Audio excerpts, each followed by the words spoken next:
사랑의 하나님, 제가 말씀을 읽게 해주셔서 감사해요. 나의 머리로 이해하는 것이 아니라 성령님께서 도와주셔서 하나님의 말씀을 정확하게 깨닫고 힘을 듬뿍 얻게 해주세요. 예수님의 이름으로 기도드립니다. 아멘. 안녕 친구들, 오늘 읽을 말씀은 요한복음 5장이에요. 5장은 예수님께서 38년 된 병자를 고쳐주신 이야기예요. 오늘의 간단 설명은 두 가지. 첫 번째, 베데스다 연못. 이 연못은 천사가 내려와 물을 휘저으면 거기에 제일 먼저 들어간 사람이 무슨 병이든 낫는다는 그런 소문이 있었대요. 두 번째, 침상. 침상은 누워서 잘 수 있도록 만든 가구예요. 그럼 오늘도 말씀 속으로 출발! 얼마 후 유대인의 명절이 되어 예수님께서는 예루살렘으로 올라가셨습니다. 예루살렘에 있는 양의 문 근처에 기둥 5개가 있는 연못이 있었습니다. 거기에는 히브리 말로 베데스다라고 쓰여 있었습니다.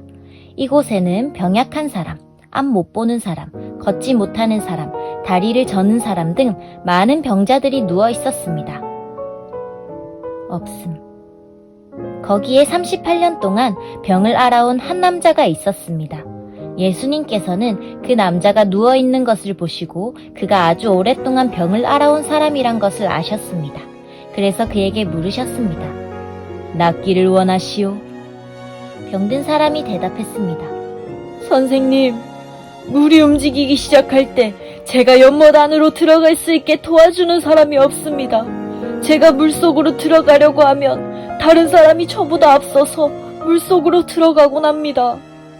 그때 예수님께서 말씀하셨습니다. 일어나서 당신의 침상을 들고 걸어가시오. 그 즉시 그 남자는 병이 나았습니다. 그는 그의 침상을 들고 걸어가기 시작했습니다. 그런데 그날은 안식일이었습니다. 그래서 유대인들은 병이 나은 그 남자에게 이렇게 말했습니다. 오늘은 안식일이오. 안식일에 당신이 침상을 들고 가는 것은 율법을 어기는 일이오. 그러자 그 남자가 대답했습니다. 나를 고쳐주신 분이 나에게 침상을 들고 걸어가거라 하고 말씀하셨습니다. 당신에게 침상을 들고 걸어가라고 말한 사람이 도대체 누구요? 라고 유대인들이 다시 물었습니다. 그러나 병고침을 받은 사람은 어떤 사람이 자기를 고쳐주었는지 알 도리가 없었습니다. 왜냐하면 그곳에는 많은 사람이 있었고 예수님께서는 이미 군중 속으로 사라진 뒤였기 때문입니다. 얼마 후 예수님께서는 성전뜰에서 그 남자를 만나 그에게 말씀하셨습니다. 보시오, 당신은 이제 다시 건강해졌으니 더 악한 일이 당신에게 닥치지 않게 다시는 죄를 짓지 마시오. 그 남자는 그 자리를 떠나 유대인들에게 가서 자신을 고쳐주신 분이 예수님이라고 말했습니다. 예수님께서 안식일에 이러한 일을 하셨기 때문에 유대인들은 예수님을 핍박하기 시작했습니다. 그러나 예수님께서는 그들에게 이렇게 말씀하셨습니다. 내 아버지께서 지금까지 항상 일하시니 나도 일한다. 이 말 때문에 유대인들은 더더욱 예수님을 죽이려고 안달하였습니다. 그것은 그분이 안식일을 범할 뿐만 아니라 하나님을 자기의 친아버지라고 불러 자기를 하나님과 동등하게 여기고 있기 때문이었습니다. 그러나 예수님께서 말씀하셨습니다. 내가 너희에게 진리를 말한다. 아들은 어느 것 하나도 혼자서 할 수 없다. 아들은 다만 아버지께서 하시는 일을 보고서야 그것을 할 수 있을 따름이다. 그것은 아버지께서 무엇을 행하시든지 아들도 행하기 때문이다. 아버지께서는 아들을 사랑하셔서 그분이 하시는 모든 일들을 아들에게 보여주신다. 너희에게는 놀랄 만한 일이겠지만 아버지께서는 이보다 더 큰 일들을 아들에게 보여주실 것이다. 아버지께서 죽은 사람을 부활시키시며 그들에게 생명을 주시는 것처럼 아들도 자기가 원하는 자들에게 생명을 줄 것이다. 이뿐 아니라 아버지는 아무도 심판하지 않으시고 심판하는 모든 권한을 아들에게 맡기셨다. 하나님께서 이렇게 하시는 것은 모든 사람들이 아버지를 존경하듯이 아들도 존경하게 하기 위해서이다. 아들을 존경하지 않는 사람은 아들을 보내신 아버지도 존경하지 않는 것이다. 내가 너희에게 진리를 말한다.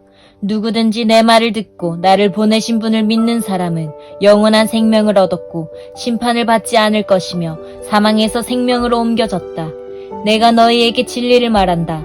죽은 사람이 하나님의 아들의 음성을 들을 때가 올 것인데 그때가 바로 지금이다. 그 음성을 듣는 사람들은 살 것이다. 아버지 속에 생명이 있는 것처럼 아버지께서는 아들에게도 생명을 주어 그 속에 있게 하셨다. 또한 아들이 곧 인자이기 때문에 아버지께서는 아들에게 심판할 수 있는 권한을 주셨다. 이 말을 한다고 놀라지 마라. 무덤 속에 있는 모든 사람들이 아들의 음성을 들을 때가 올 것이다. 선한 일을 한 사람들은 생명을 얻기 위해 부활할 것이며 악한 일을 한 사람들은 심판을 받기 위해 부활할 것이다. 나는 혼자서는 아무것도 할 수 없다. 나는 내가 듣는 대로만 심판을 한다. 그래서 나의 심판은 의롭다. 나는 내가 하고 싶은 것을 하려 하지 않고 오직 나를 보내신 분이 원하시는 것을 하려고 애쓴다. 내가 나 자신에 대하여 증언한다면 사람들은 내 증거를 참된 증거로 받아들이지 않을 것이다. 그러나 나에 대하여 증언하는 다른 분이 계시니 나는 그분이 나에 대하여 증언하는 것이 옳다는 것을 안다. 너희가 요한에게 사람을 보냈고 요한은 너희에게 진실되게 증언하였다. 그렇다고 해서 내가 사람에게서 증언을 받은 것은 아니다. 내가 이런 말을 하는 것은 너희가 구원을 얻을 수 있도록 하기 위해서이다. 요한은 타오르면서 빛을 내는 등불이었다. 너희는 잠시 요한의 빛 가운데서 기뻐하기를 원했으나 내게는 요한의 증언보다 더 큰 증언이 있다. 아버지께서 나에게 하라고 주셨고 지금 내가 행하고 있는 일들이 아버지께서 나를 보내신 것을 증언한다. 나를 보내신 아버지께서 친히 나를 증언해 주셨다. 너희는 지금까지 그분의 음성을 듣지도 않았고 그분의 모습을 보지도 않았다.